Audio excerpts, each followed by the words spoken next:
નમસ્કાર દર્શક મિત્રો, હું છું કૃતિ. સ્વાગત છે આપનું પાટનગર નેટવર્ક ન્યૂઝમાં. નજર કરીએ આજના મહત્વના સમાચારો પર. સુરત શહેર ક્રાઇમ બ્રાન્ચે એક મોટા આંતરરાજ્ય વાહન ચોરીના ગુંડાને પકડી પાડવામાં સફળતા મેળવી છે. 25 વર્ષીય દીપક ઉર્ફે અર્જુન સિરસાઠ, જે વનકી તરીકે ઓળખાય છે, જેને ક્રાઇમ બ્રાન્ચના સબ ઇન્સ્પેક્ટરની ટીમે ચોક્કસ બાતમીના આધારે સુરતના અડાજણ વિસ્તારમાં સરદાર બ્રિજ નીચેથી દીપકને ઝડપી પાડવામાં આવ્યો છે.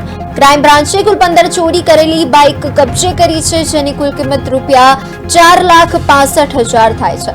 આ બાઇકો જુદી જુદી જગ્યાએથી હાથ ધરવામાં આવી છે, જેમાં સિંગણપોર, વલસાડ અને તાપી જિલ્લાઓના કેસ સામેલ છે.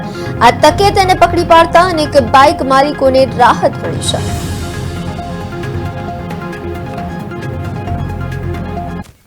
સુરત ક્રાઇમ બ્રાન્ચના police inspector SN Parmar, JG Patel અને PSI સિસોદિયા છેલ્લા ઘણા સમયથી પ્રોપર્ટી ઓફેન્સના શોધાયેલા ગુના શોધવા માટે પ્રયત્ન કરતા હતા. જેમાં મોટરસાઇકલ ચોરીના ગુનાઓ ઉપર એ લોકો વર્કઆઉટ કરતા હતા.